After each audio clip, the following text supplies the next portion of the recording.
பார்வதிபதையே அரகர மகாதேவா. தென்னாடுடைய சிவா போற்றி, நாட்டவர்க்கம் இறைவா போற்றி. சிவா திருச்சிற்றம்பலம். சான்றோர் மக்களே, பெரியவர்களே, தாய்மார்களே, பக்த கொடிகளே, நம்முடைய அன்பிற்குரிய மெய்யன்பர் முத்துராமனும் நம்முடைய இனிய அன்பர் முத்துக்கருப்பனும் இணைந்து இந்த செய்திகளை வெளியிடுகிறார்கள். திருவாசக குழு, அதோட பாராயண குழு என்று மந்திர பாராய குழு எல்லாம் அமைத்து நம்முடைய அன்பிற்குரிய முத்துராமன் அவர்கள் கனடாவிலிருந்து சென்னைக்கு வந்திருந்து இந்த அரும்பணியை ஆற்றிக் கொண்டிருக்கிறார்கள். அவர்களுக்காக இந்த திருவாசக பகுதிகளை ஏன் உரையாற்றிக் கொண்டிருக்கிறேன். இது 2வது உரை. இதனை மிக அருமையாக நம்முடைய முத்துக்கருப்பன் அவர்கள் பதிவு செய்கிறார்கள். இன்றைக்கு நாம் இருக்க பகுதி கீர்த்தி திருவாவல் என்பதாகும். இப்பொழுது நிகழ்ச்சி தொடங்குகிறது. நம பார்வதிபதையே அரகர மகாதேவா. தென்னாடுடைய சிவனே போற்றி, நாட்டவர்க்கம் இறைவா போற்றி. சிவா திருச்சிற்றம்பலம்.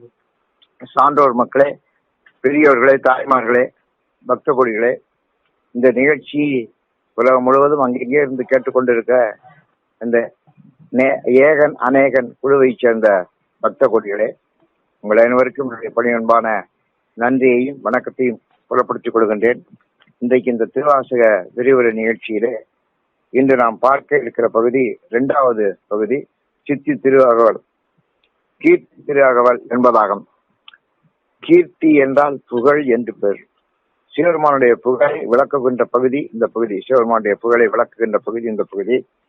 இது திரு அகவல் என்று சொல்லப்படுகிறது. அகவல் என்பது தமிழ் இலக்கியத்தில் இருக்கக்கூடிய செய்யுளிய இயல்ல இருக்கக்கூடிய 4 பாக்களிலே ஒன்றாகும். வெண்பா, கலிப்பா, ஆசிரியப்பா, வஞ்சிப்பா என்று 4 பாக்கள் உண்டு. அந்த பாக்களிலே ஆசிரியப்பா என்பது ஒன்றாகும். ஆசிரியப்பாவை அகவல் என்று சொல்வார்கள். அகவல் என்றால் அகவது, குயில் கூவுகிறது என்று சொல்வோம், களிறு பிளிறுகிறது என்று சொல்வோம், மயில் அகவுகிறது என்று சொல்வார்கள். இந்த பாட்டை சங்கீதமா இசையோட பாடணும்னு வச்சுங்க, அப்ப மயில் அகவுறது மாதிரியே இருக்கும். இது சும்மா விளையாட்டுக்காக பேர் கொடுக்கல. அகவல்னா அகவுவது. ஒரு மயில் அகவுற காட்சியை நீங்க பார்க்கணும், அந்த ஒலியை நீங்க கேட்கணும், அதை பதிவு செய்யணும். அதுக்கப்புறம் இதை சங்கீதமா நீங்க பாடுனா அந்த பாட்டு முழுவதும் இது மயில் அகவுவது போலவே இருக்கும். அதனால அகவல் பான்னு பேரு. ஒலியை வைத்து தான் இந்த பாக்களுக்கு அவர்கள் இலக்கணம் சொல்லி இருக்கிறார்கள். அகவல்னா 4 சீர், ஒவ்வொரு சீரும் 2 அசை ஒரே மாதிரி வரும், நேரசை நிறைய. இப்படி அதனுடைய இலக்கமே வேற. அந்த இலக்கணப்படியே அமைந்திருக்கிற பாட்டு இது. இதுல 146 அடிகள் இன்றைக்கு பாடப்படுகின்றன. நம்ம அரை மணி நேரத்தில் 146 அடிகளுக்கும் ஒரு டோட்டலா உங்களுக்கு ஒரு கருத்தை நான் சொல்லுவேன். சில வரிகளுக்கு மட்டும் வியாக்கியானம் பண்ணுவேன். அந்த அளவு தான் அரை மணி நேரத்தில் நம்மளால பேச முடியும். இதை ஆரம்பிக்கிற போதே தில்லை மூதூர் ஆடிய திருவடி பல்லுயிரெல்லாம் பைந்தனாகி என்று ஆரம்பிக்கிறாரு. இந்த பாட்டு ஆரம்பமே ஒரு சிறப்பான ஆரம்பம். ஏன்னா நம்முடைய சிவபெருமான் பார்வதியோடு மேருமலையில தான் வீற்றிருக்கிறார். அவர் இருக்கிற இடம் மேருமலை. நம்முடைய புராணம், இதிகாசம், தேவாரம், திருமுறை, வேதம், ஆகமம், நீங்க எதை படிச்சாலும் சிவபெருமான் கையிலையில தான் இருக்கிறதா நமக்கு சொல்லப்பட்டிருக்கிறது. கையிலையில தான் நம்ம கதையெல்லாம் ஆரம்பிக்கும். கையிலையில தான் திருக்கையில கைலாசம், அங்கதான் கதையெல்லாம் முடியும். நம்ம சுந்தரமூர்த்தி சுவாமிகளுடைய சரித்திரத்தை நீங்க படிச்சீங்கன்னா அப்ப தெரியும். சுந்தரமூர்த்தி சுவாமிகள் திருக்கையில இருந்தா பூமிக்கு வருவாரு, திருக்கையிலைக்கு திரும்பி போய் சேர்ந்துருவாரு. இதான் அவருடைய சரித்திரம். அதனால நம்ம கதை பூராவே திருக்கையில தான் ஆரம்பிக்கும், அங்கதான் முடியும். அது நல்லா தெரிஞ்சுக்கணும். நமக்கு ஆரம்பம் திருக்கையில. திருக்கையிலையை விட்டு வந்த சிவபெருமான் ஒவ்வொரு ஸ்தலமா, திருக்கேதா, காலத்தி என்று ஒவ்வொரு ஸ்தலமாக தங்கி தங்கி வருகிறார். அந்தந்த இடத்துல எல்லாம் நம்முடைய கந்த பெருமான் அவரை பூஜிக்கிறார். அது கந்த புராணத்துல வரும். நான் உங்களுக்கு ஏற்கனவே சிவமகாபுராணத்தை பற்றி சொன்னேன் போன பகுதியில. இந்த பகுதியில கந்த புராணம், கந்த புராணத்திலிருந்து நம்ம தெரிந்து கொள்வது என்ன என்றால், சிவபெருமான் எங்கெங்கெல்லாம் எழுந்தருளி இருந்தாரோ அங்கெல்லாம் நம்முடைய முருகப்பெருமான் பூஜனை செய்தார் என்று நாம படிக்கிறோம். அப்படி பார்க்கிற போது சிவபெருமான் தில்லையிலேருந்து புறப்பட்டாராம். அவர் இருந்த இடம் மேருமலை. அந்த மேருமலைக்கு நானே என் மனைவியும் போயிருக்கிறோம். 2004 போயிட்டு வந்தோம். அந்த மேருமலையில அவர் இருக்கிறார். அங்கேருந்து புறப்பட்டா தில்லையில புகுந்தாராம். தில்லையில புகுந்தார். ஏன்னா அவ்வளவு ஆசையா அவருக்கு தில்லைக்குள்ள வர்றதுல புகுந்து என்ன செஞ்சாருன்னா அங்க நடனம் ஆடுறாராம். அத ரொம்ப அழகா இவர் முதல் வரியிலும் கடைசி வரியும் சொல்கிறார். நீங்க ஒரு காவியத்தையோ இலக்கியத்தையோ புராணத்தையோ படிக்கிற போது அந்த செய்யுள்ள இந்த முதல் வரி, கடைசி வரி, நடுவரி இது ரொம்ப முக்கியம். இதுல முக்கியமான செய்திகள் சொல்லப்படும். ஆரம்பிக்கிற போதும் பெரிய செய்தி சொல்லப்படும், முடிக்கிற போதும் முக்கியமான செய்தி சொல்லப்படும், நடுவுல ஒரு சில கருத்துக்கள், அருமையான கருக்கள் சொல்லப்படும். இது இலக்கியத்தினுடைய பாங்கு. அப்படி பார்க்கிற போது நம்முடைய சிவபெருமான் தில்லை மூதூர் ஆடிய திருவடின்னு ஆரம்பிக்கிறாரு. தில்லைய மூதூர்னு சொல்ல, தில்லைக்கு தான் சிதம்பரம்னு பேரு, அத மூதூருங்கிறார். பழைய காலத்துல மூதூர்னு சொன்னா பழமையான ஊர்னு அர்த்தம். தமிழ் இலக்கியத்துல மூதூர்ங்கிறது சிதம்பரத்தை தான், தில்லையத்தான் குறிக்கும். ஆரூர்னு சொன்னா திருவாரூரை குறிக்கும். ஓரூர்னு சொன்னா அது சீர்காழியை குறிக்கும். பேரூர்னு சொன்னா பேரூரை குறிக்கும். இப்படி அந்த ஊர்கள் பற்றி வர்ணனையை நம்ம பார்க்கிறோம். தில்லை மூதூர் ஆடிய திருவடி பல்லுயிரெல்லாம் பயின்றனாகி, எல்லா உயிர்களையும் அவன் வீற்றிருக்கிறான், எல்லா உயிர்களையும் பயிற்சி பெறுகிறானா, அவன் பயில்கிறானா. பயில்கிறதுங்கிற வார்த்தை இருக்கே, அது ஒரு அருமையான வார்த்தை. எல்லா உயிர்களிலும் போய் அவன் பயின்று கொண்டு இருக்கிறானா. நாம பயில்றோமோ பயிலதையோ அவன் பயில்கிறான். பல்லுயிரெல்லாம் பயின்றனாகி எண்ணிய பல்குணம் எழில்தர விளக்கி, பல குணங்களை எல்லாம் அவன் அந்த உயிர்கள் மூலமாக நமக்கு விளக்குகிறான் என்று அந்த பாட்டை பாடுகிறான். அப்படி பாடுகிற போது 146வது அடி, 145வது அடி, இந்த 2 அடியும் கடைசி அடியை நம்ம பார்த்தா தில்லை மூதூர் ஆடிய திருவடி, அந்த திருவடி என்ன ஆயிடுச்சுன்னா மேருமலையிலிருந்து புறப்பட்ட திருவடி. அது பொலிதரு புலியூர் புக்கினிதனில் அருளினன் ஒளிதரு கையிலை உயர்கிழவோனே. இதான் 145, 145, 146வது அடி. முதல் வரி தில்லை மூதூர் ஆடிய திருவடி அப்படின்னு ஆரம்பிச்சாரு. அந்த திருவடி எங்க போய் சேர்ந்துச்சான்? தில்லையில தான் போய் சேர்ந்துச்சான். அப்ப அங்க வந்து சேர்ந்த திருவடி எந்த திருவடினா கையிலிருந்து புறப்பட்ட திருவடி. அந்த திருக்கையிலையை பற்றி சொல்கிற போது கைலாசத்தை ஒரு முக்கியமான ஒரு குறிப்பு ஒண்ணு சொல்லுகிறார். அங்க என்ன கேக்குதான்? ஒரு ஒலி கேட்கிறான். ஒலிகழு கையிலை உயர்கிழவோனே. இங்க ஒண்ணுக்கும் அழகபிஷ்டியார்னா வள்ளல் அழகபிஷ்டியார்னு சொல்லுவோம். நம்ம ஜிடி நாயுடு அப்படின்னா தொழில் மேதை ஜிடி நாயுடு அப்படி சொல்லுவோம். அண்ணாமலை செட்டியார்னா அண்ணாமலை அரசர்னு சொல்லுவோம். அந்த அதுக்கு பேர் அப்ஜெக்டிவ்னு சொல்றது. அந்த அப்ஜெக்டிவ் அடைமொழி சேர்த்தே வரணும். தில்லைங்கிற போது மூதூர் வருது. அந்த மூதூர்ங்கிற அடைமொழியை நம்ம பார்க்கிறோம், தில்லை மூதூர்னு. அப்ப கையிலைக்கு என்ன அடைமொழி? ஒலிகழு கையிலை உயர்கிழவோனே. ஒலிகழு கையிலைன்னு சொல்றாரு. ஒலி எங்க கேட்கலாம்? என்ன ஒலி கேட்குதான்? இங்க நாங்க போயிருக்கிறோம். இங்க 3 நாள் பரிக்கிரம் பண்ணோம். 20,000 அடி போகணும். அதுக்கு மேல 3000 அடி மலை. அதான் கையில மலை, கைலாசம் சொல்றது. அங்க பரமசிவன் பார்வதி வீட்டு இருக்கிறார்கள். அங்க ஒரு ஒலி கேட்குதுங்கிறாரு. என்ன ஒலி கேட்குது அப்படின்னா ஓம் அப்படிங்கிற ஓம்ங்கிற ஒலி அங்க கேட்குது. அதுவா கேட்குதுங்க. அது எப்படி கேட்கும்? நீங்க கேட்கலாம். அது சங்கிலேயே கேட்குது. சங்கிலத்து காதுக்குள்ள வச்சு பாருங்க, அது ஓங்கிற சத்தம் கேட்கும். சங்கில கேட்கிற ஒலி கையில கேட்காதா? ஏன் கையில அந்த ஓங்கார ஒலி கேட்குதுன்னா அதான் முதல்ல உலகத்துல ஏற்பட்ட மந்திரம். நான் அதை போன பகுதியிலே ரொம்ப விரிவாக சொன்னேன். உலகத்துல பிரபஞ்சம் தோன்றிய காலத்துல முதல் இருட்டா இருந்த உலகத்துல கொஞ்சம் வெளிச்சம் தெரிஞ்சது, கொஞ்சம் ஒலி கேட்டது. அப்படி கேட்ட ஒலி தான் நம்முடைய பிரணவ ஒலி. அதான் ஓங்காரம். ஓங்காரத்தின் உள்ளின்று அப்படின்னு சொல்லுவாரு. ஓங்காரம் தான் அடிப்படை. அந்த ஓங்காரம் தான் பிறகு பஞ்சாட்சரமா மாறியது. பஞ்சாட்சர ஒலி கேட்டது நமசிவாய. அந்த நமசிவாயங்கிற மந்திரத்தை தான் நம்முடைய மாணிக்க வாசகர் ஆவுடையார் கோயிலுக்கு போறோம், பெருந்துறைக்கு போறது முதல்ல அதை கேட்டாரு. அது அவர் காதல் விழுந்துச்சு. அதனால அதை வச்சு சிவபுராணத்தை ஆரம்பிச்சாரு. நம்ம சிவாய வாழ்க நாதன் தாழ்வாழ்க அப்படின்னு ஆரம்பிச்சாரு. அது நமசிவாய மந்திரம். ஓங்காரம் முதல்ல ஏற்பட்ட மந்திரம். 2வது ஏற்பட்டது நமசிவாய மந்திரம். மூணாவது ஏற்பட்டது காயத்ரி. அந்த காயத்ரி பிராமணாலாம் நிறைய கொண்டாடுவார்கள், படிப்பார்கள், பாராயணம் செய்வார்கள். நல்ல மந்திரம் அது காயத்ரி. அப்புறம் 4 வேதங்கள் ஏற்பட்டன. அப்புறம் ஆகமங்கள் ஏற்பட்டன. இப்படி ஒவ்வொன்றாக உலகத்திலே தோன்றிவிட்டன. இவற்றையெல்லாம் தோற்றுவித்த யார் அப்படின்னு சொன்னா சிவபெருமான் தான். அவர் என்ன செய்தாரு? இன்னுடைய கதிரன் துண்ணனுப்புடைய சிறியவாக பெரியோந்தெரியின் வேதியன் தொகையோடு மாலவன் மிகுதியும் தோற்றமும் சிறப்பும் ஈற்றொடு புணரிய அப்படின்னு தோற்றம், அப்புறம் வளர்ப்பு, அப்புறம் அழிப்பு, இந்த உலகத்துல எல்லாம் அவர் தான் நடத்தினாரு. அப்படி நடத்தின அந்த சிவபெருமான் நம்ம மக்களுக்கு என்ன சொல்றாரு அப்படின்னா, இந்த பகுதியில நம்ம தெரிந்து கொள்ள வேண்டிய பகுதி என்ன அப்படி சொன்னா, சிவபெருமானும் பார்வதியும் சேர்ந்தேதான் எங்கேதான் வருவார்கள். அவர் எங்கேயெல்லாம் எழுந்தருளி இருக்கிறாரோ அந்த இடங்களை எல்லாம் சொல்றார். அதெல்லாம் அவருடைய சிறப்பு. வள்ளல் அழகப்பட்டு சொன்னா அவருடைய சிறப்பு, அவருடைய கல்லூரி, பல்கலைக்கழகம், அதெல்லாம் வந்து அதை போய் பார்த்தா தான் அவருடைய சிறப்பு தெரியும். அந்த இடமெல்லாம் சிறப்புனா புகழ்னு அர்த்தம். அவருடைய புகழ் அதான் கீர்த்தி. கீர்த்தி திருவாரூர். நம்ம சிவபெருமானுடைய கீர்த்தி அந்தந்த இடத்துல போய் பார்க்கிற போதுதான் நமக்கு அதனுடைய சிறப்பு நமக்கு தெரியும். கீர்த்தி இருக்குது, சிறப்பு போய் பார்த்தா தான் தெரியும். மேருமலையில இருக்கிற சிவபெருமான் நம்முடைய தில்லையில வந்து ஒலிகழு கையிலை உயர்கிழவோனே, ஒலிகழு கையிலை, இந்த ஓங்காரம் என்ற ஒலி எங்கும் ஒலித்து கொண்டிருக்கக்கூடிய அந்த கையிலையை சேர்ந்த சிவபெருமான் பொலிதரு புலியூர் புக்கினிதருளினன்.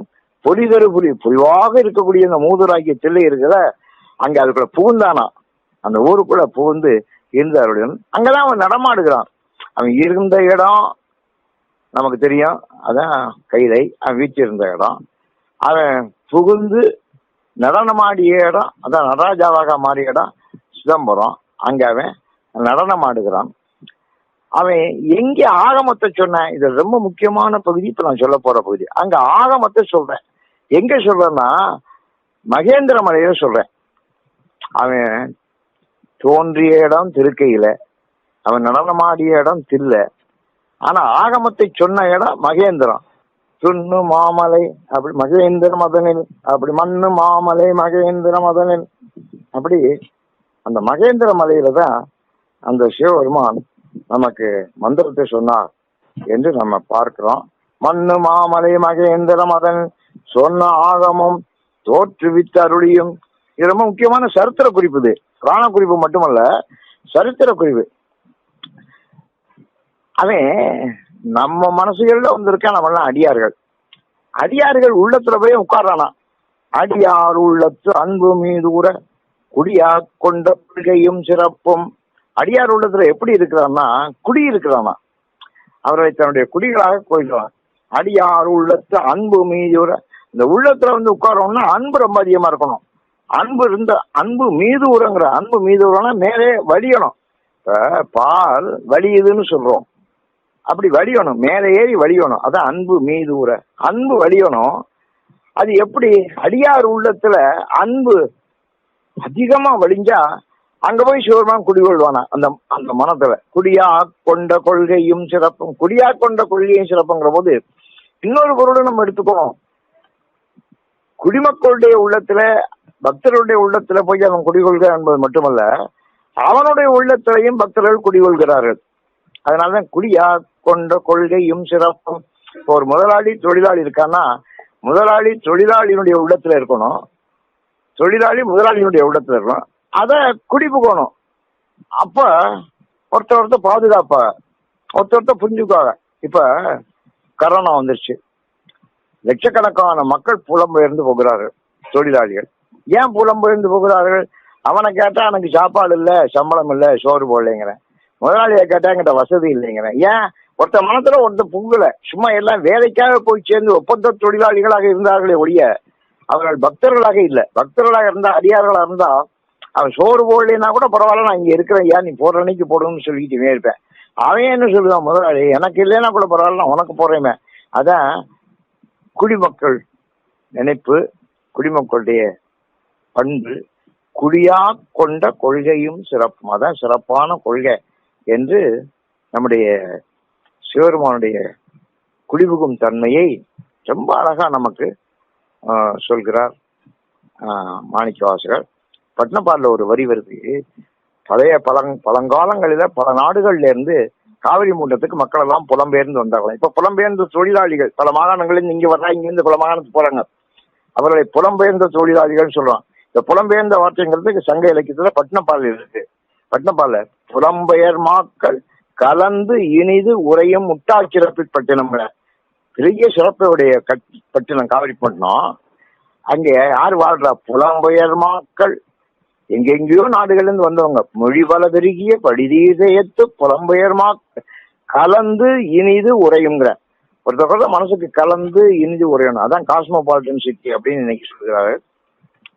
அதைத்தான் நம்முடைய மாணிக்க அடியாருள்ள அன்பு மீதோர குடியா கொண்ட கொள்கையும் சிறப்பும் சிவருமான் அதைத்தான் எதிர்பார்க்கிறாரு. அப்படி ஒருத்தர் மனசுல ஒருத்தர் குடிப்புக வேண்டும் என்று சொல்கிறார். இந்த பகுதியில இன்னொரு முக்கியமான செய்தியை சொல்றாரு. கணவனும் மனைவி எங்க போனாலும் ஒன்னா போகணுங்கிறாரு. இது நம்ம மக்களுக்கு தெரியவே இல்லை. அவன் மட்டும் முன்னாடி எங்க இருக்கானா அவன் ஒரு நாட்டுல இருக்கா, இவன் எங்க இருக்கான் இவன் ஒரு நாட்டுல இருக்கேன், புள்ள எங்க இருக்கான் அது ஒரு நாட்டுல இருக்கு, குடும்பங்களே அங்கங்கே இருக்குது. இதை நம்ம இன்னைக்கு சாதாரண பார்க்கிறோம். ஆனா ஒரு இடத்துக்கு போனா, கல்யாணம் காட்சி நல்ல காரியங்களுக்கு போனா கணவனும் மனைவியுமே போகணும். நீங்க கும்பாபிஷத்துல காப்பு கட்டிக்க கூப்பிடுவாங்க. அப்ப யாரு காப்பு கட்டிக்குவாங்கன்னா கணவன் மனைவியுமா இருக்கிற பெரியவர்கள் தான் காப்பு கட்டிக்குவாங்க. சரிதா? மனைவி இல்லாம கணவன் கட்டிக்க முடியாது. அது கணவன் மனைவியுமா சேர்ந்து போகணும் அப்படிங்கிறத இங்க ரொம்ப சொல்றாரு, அழகா சொல்றாரு. பஞ்சப்பள்ளியில் பான்மொழி தன்னோடும் எஞ்சாதிண்டும் இன்னருள் விளைத்தும். பஞ்சப்பள்ளிங்கிற ஊரு, அங்க சிவன் அப்படி இருக்காருன்னா பால்மொழி தன்னோடும், பால் போன்ற மொழியை பேசுகின்ற பார்வதியோடு சேர்ந்து இருக்கிறாருங்கிறது. பால்மொழி தன்னோடும் எஞ்சாது ஈண்டும் இன்னருள் விளைத்தும். எஞ்சாதுன்னா மிகையில்லாம அங்கேயே இருக்கிறாராம். அப்படி கணவனும் மனைவியுமாக வர வேண்டும், இருக்க வேண்டும், கலந்து கொள்ள வேண்டும் என்பதை அடுத்தடுத்த பாட்டிலையும் கல்லாடத்து கலந்தினொழி நல்லாளோடு நயப்புற வேதியம். கல்லாடம்ங்கிற ஊரு, அங்கேயும் அந்த பார்வதி என்ற நல்லாளோடு நயந்து வாழ்கிறாராம். கிராத வேடமொடு கிஞ்சுக வாயவள் விராதுவங்கே நற்றிடம் முடித்தும். அவன் வேட வடிவம் எடுத்து வர்றான், அப்ப கூட மனைவியோட தான் வர்றான் என்று வேடராகி கெளிரது படுத்தும் வேட்டாகி யாகம் வாங்கியும். இதுல பல கதைகள் சொல்லப்படுகின்றன. திருவிளையாடல் புராணத்திலிருந்து 10 கதைகள் இங்கே சொல்லப்படுகின்றன. அதையெல்லாம் இப்ப சொல்றதுக்கு எனக்கு நேரம் இல்லை, இருந்தாலும் 1-2 சொல்லுகிறேன்.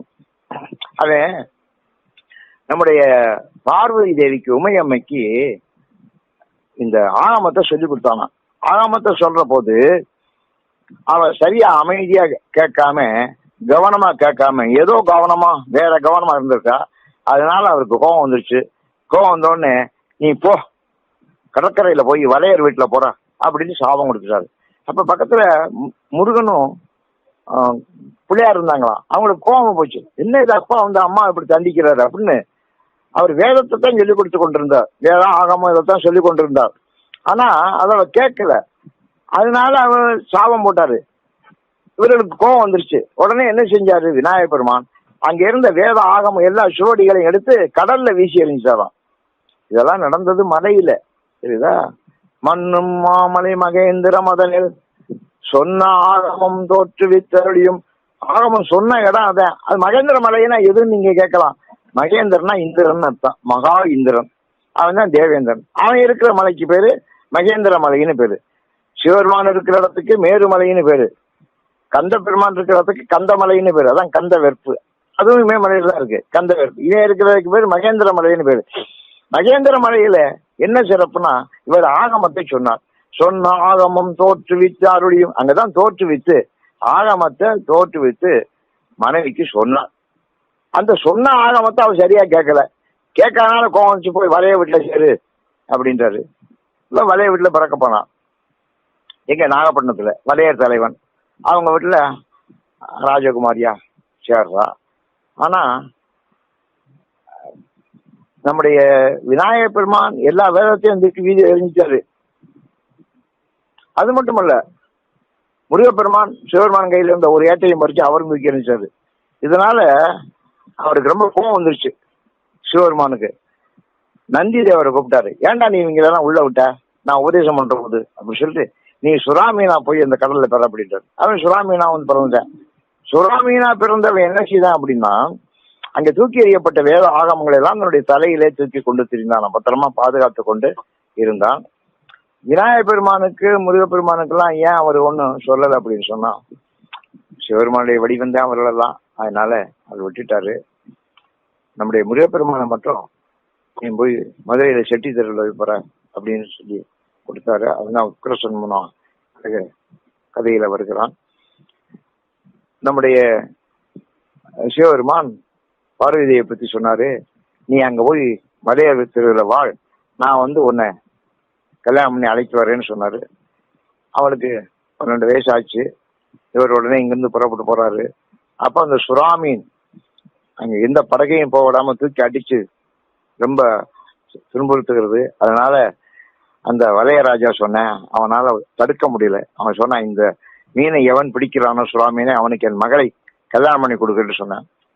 ஆறாலும் முடியல. அப்பதான் சிவபெருமான் ஒரு வலையை கவுத்துக்கிட்டு அங்க வர்றாரு. நான் பிடிக்கிறேங்கிறாரு, இளைஞனா வர்றாரு. சரிங்க, இறங்கி ரொம்ப எளிமையான சுறாமீனை பிடிச்சு போட்டாரு பார்க்கிறோம். உடனே அவர்களுக்கு கல்யாணம் பண்ணி கொடுத்து அவர்களை அனுப்பி வைத்தார்.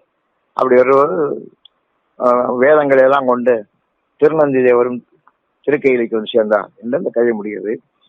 இது ஒவ்வொரு கதையா சொன்னா அதே 15 நிமிஷம் 10 நிமிஷம் ஆகிரும். அதனால ஒரு கதையை மட்டும் உங்களுக்கு நான் சொன்னேன். இப்படி 10 கதைகள் இதுல திருவிளையாடல் புராணத்தில் உள்ள 10 கதைகள் இங்கே சொல்லப்பட்டிருக்கின்றன.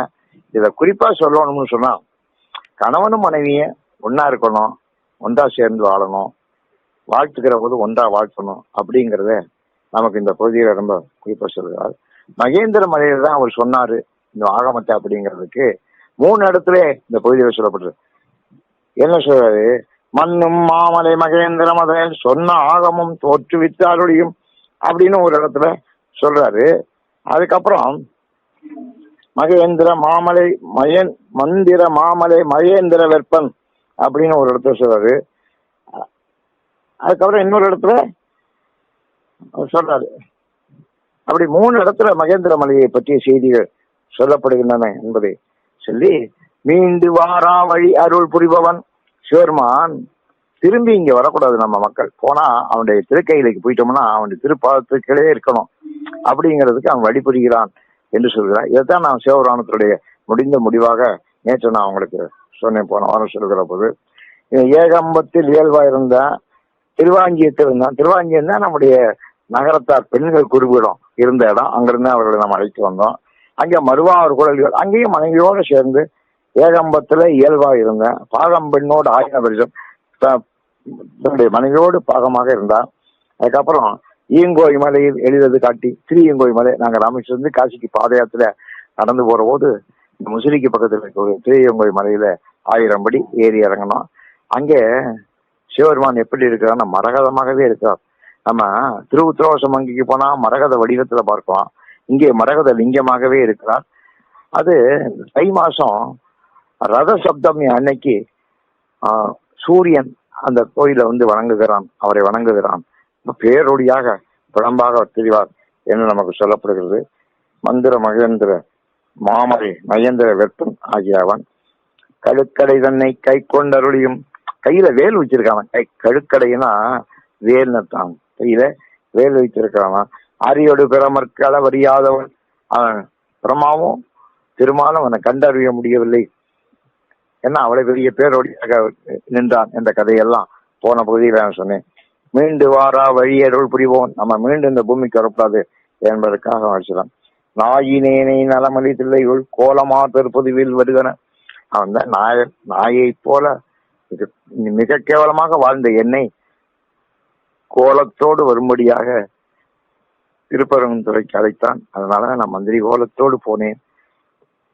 பெரிய பொருளாதார அறிஞனாக பெரிய செல்வனாக அங்கே நான் போனேன், குதிரையில வாங்குவதற்காக. கோலமாறுதல் சொல்றேன், நாயினே அலிமணித்தில்லை கோலமாறுதல் பொதுவில் நின்று வருகிறேன் அப்படி சொன்னேன். அங்க நான் போனேன். அதுக்கப்புறம் அவரு அண்ணன் நடராஜ பெருமான் இருக்கக்கூடிய இடத்திற்கு வா அப்படி சொன்னார்.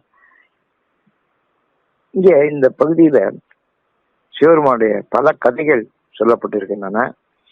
அதோட மாணிக்கவாசருடைய வாழ்க்கை நிகழ்ச்சியும் சொல்லப்படுகிறது. நான் சிவபெருமான் சொல்றாரு, நான் உனக்காக குதிரையை வாங்கிட்டு வர்றேன், நீ இப்போ ஆவணி மூலத்துக்கு நான் வர்றேன்னு சொன்னாரு. ஒரு கோயில் கட்டிட்டாரு, கொண்டு வந்த பணத்தை எல்லாம் திருப்பெருந்துறையில. அதனால அரசன் அழைத்தான். அவன் ஆணைக்கு முன்னால அடிபணிந்து நின்றார். எங்கே குதிரைன்னு கேட்டாரு. ஆவணி மூலத்துக்கு வரும்னாரு. ஆவணி மூலம் வந்துருச்சு. அவன் காணும். இவனை பிடிச்சி ஜெயில போட்டு அடிக்க சொன்னாரு. அடிச்சான், உதச்சாங்க, அடியெல்லாம் வாங்கினாரு. மூல நட்சத்திரம் வந்துருச்சு. வந்த உடனே பார்த்தா குதிரை வந்துருச்சு. ஆயிரக்கணக்கான குதிரைகள், அற்புதமான குதிரைகள். சிவபெருமானே குதிரை தலைவனாக வருகிறேன். அதான் பார்த்தோன்னு அவன் ரொம்ப சந்தோஷப்பட்டு மாணிக்கவாசரை விடுவிச்சான். விடுவித்த ஏற்பாடு மாணிக்கவாசர் முன்னால, இங்கே இருக்கக்கூடிய மக்களுக்கு முன்னால, ராஜாவுக்கு முன்னால குதிரை ஏற்றமெல்லாம் காட்டினார். குதிரையெல்லாம் கயிறு கட்டி கொடுத்துட்டாரு. அந்த குதிரையெல்லாம் கொடுத்தாச்சுன்னா அதுக்கப்புறம் இவருக்கு அவருக்கும் சம்மந்தம் இல்லை. ராஜா ஒரு பட்டாடை தூக்கி கொடுத்தாரு. அதை வாங்கி அப்படி தூக்கி எரிஞ்சாரு. ராஜாவுக்கு ரொம்ப சந்தோஷம், வருத்தம். ஏன் அப்படி தூக்கிடுறான்னு கேட்டாரு ராஜா. அப்ப மாணிக்கவாசர் சொன்னா, இது ஒரு நாட்டு பழக்கம், அப்படி தூக்கி எறிஞ்சாருன்னா மரியாதை செய்யறாருன்னு அர்த்தம். அப்புறம் ஏன்னா ஒவ்வொரு நாட்டு பழக்கம் ஒரு மாதிரி இருக்கும், சரின்னு விட்டுட்டாரு. அப்புறம் அவர் மறைஞ்சிட்டாரு. இந்த குதிரையெல்லாம் கொண்ட கட்டினாங்க லாயத்துல. அன்னைக்கு ராத்திரி அவ்வளவும் அன்னைக்கு ராத்திரி அது என்ன ஆயிடுச்சுன்னா அவ்வளவும் நரியா மாறிடுச்சு. நரியெல்லாம் பரியா மாறி கூட்டி வந்தாரு. இப்ப பரியெல்லாம் நரியா மாறிடுச்சு. அது புறப்பட்டு எல்லாம் இருந்தன குதிரைகளையும் அடிச்சு குதறிட்டு அது போயிடுச்சு. இது ஒரு கேவலமான நிகழ்ச்சி. ராஜாவுக்கு ரொம்ப ரொம்ப கோபம். திரும்பவும் மாணிக்காவை பிடிச்ச அவசியம் அடிக்கிறாரு, உதைக்கிறாரு. அவரை அடியை பத்தி கவலைப்படலை. நீங்க கஷ்டம்னு வருவது நம்ம அதுக்கெல்லாம் கவலைப்படக்கூடாது. சில பேர் கஷ்டம்னா கவலைப்படுறதுதான் கஷ்டம், கஷ்டம் தான் கவலைப்படுறது. அதனால அது ஒன்றும் விஷயம் இல்லை. அவர் கவலைப்படலை. அவர் எப்படி தெரியுமா தண்டனை கொடுத்தேன்? வைகை ஆத்து மணல், சுடு மணல், அதுல கொண்டு நடுவுல நிறுத்தி தலையில சுடு செங்கலை ஏத்துங்களானே ஏத்துனாங்க. பாவம். அதனால ஈஸ்வரான்னு சொல்லிக்கொண்டே அவர் இருந்தார். அவருடைய கஷ்டம் பொறாம சிவபெருமான் வைகையை புறப்பட்டு வர சொன்னாரு. வைகை அப்படியே பெரிய வெள்ளமாக வந்தது. ஊரே கபலீகரம் பண்ணது. ராஜாவுக்கு ஒன்றும் புரியல, இது ஏன் இப்படி நடக்குதுன்னு கேட்டாரு. நீங்க மாணிக்கவாசர் பெரிய சிவபக்தர். ஏன்னா அவருடைய ஊர்ல பாதச்சிலம்புரை காட்டிய பண்புன்னு பாடுறாரு. திருவார் பெருந்துறை அப்படின்னு பெருந்துறை திருவார் பெருந்துறைன்னு சொல்றாரு. அவருடைய ஊருக்கு அவர் போய் தன்னுடைய பாதச்சிலம்புரையை காட்டினாராம். அவ்வளவு சிறப்பான பெருமைகளை உடையவர் மாணிக்கவாசகர். அவரை பிடிச்சி இந்த பாடு கொடுத்தனா. அதனால வைகை கிளம்பிருச்சு. இப்ப நமக்கு கொரோனா கிளம்பிருச்சு பாருங்க. இவங்க படுத்தின பாட்டுலதான் கொரோனா கிளம்பிருச்சு. இவங்க என்ன பாடுபடுத்துறாங்க உலகத்துல? எல்லாம் அதிகாரம், ஆட்சி, என்னென்னமோ பாடுபடுத்துறாங்க. கண்ணுக்கு தெரியாதான் கடவுள்னு சொன்னான் ஒருத்தன் நம்பல. கண்ணுக்கு தெரியாத கிருமியை நம்புறேன். அப்ப பாருங்க, அது கிளம்பிருச்சு. வைகை அடைக்க முடியல. அப்புறம் அவரை விடுவித்தாரு. அவர் தான் வைகையை வணங்கினாராமா. நீ தனிய வேண்டும்னு சொன்னா தனிஞ்சிருச்சு. தனிஞ்ச பிற்பாடு அதான் பிரிச்சு கொடுத்தாரு. ஒரு வீட்டுக்கு ஒருத்தர், அது இது ஒரு பெரிய செய்தி என்ன தெரியுமா? வீட்டுக்கு ஒருத்தர் கரை அடைக்கலாங்கன்னு சொன்னாங்க. அப்ப எத்தனை வீடு இருக்குன்னு தெரியும், வீட்டுக்கு எத்தனை பேர் இருக்காங்கன்னு கணக்கு தெரியும். சரிதா? அதான் டேட்டாஸ். இப்ப இந்த புலம்பெயர் தொழிலாளர் எத்தனை பேர் போறேன், எத்தனை பேர் இருந்தா, எங்க இருந்தா, என்ன, ஒரு டேட்டாவும் கிடையாதுங்க. இப்ப ஏன் அவர்கள் நீங்க கவனிக்கிறீங்கிற டேட்டாவே கிடையாது. எவன் வந்தா எவன் போனேன், ஒரு கணக்கு செத்தான் அவன் ரயில்ல, எவன் செத்தானே தெரியல. காரணம் என்ன? டேட்டா வேணும், புள்ளி வரம் வேணும். நீங்க புள்ளி வரம் இல்லைன்னா, டேட்டாஸ் இல்லைன்னா ஒரு அரசாங்கம் ஜெயிக்க முடியாது. அன்னைக்கு மாணிக்கவாசகர் வீட்டுக்கு ஒருவனுக்கு அடைக்கவான்னு சொல்லி கரையை பிரிச்சு கொடுத்தாராம். அப்போ டேட்டா இருந்தது. தெரியுதா? அவர் தான் முதல் மந்திரி.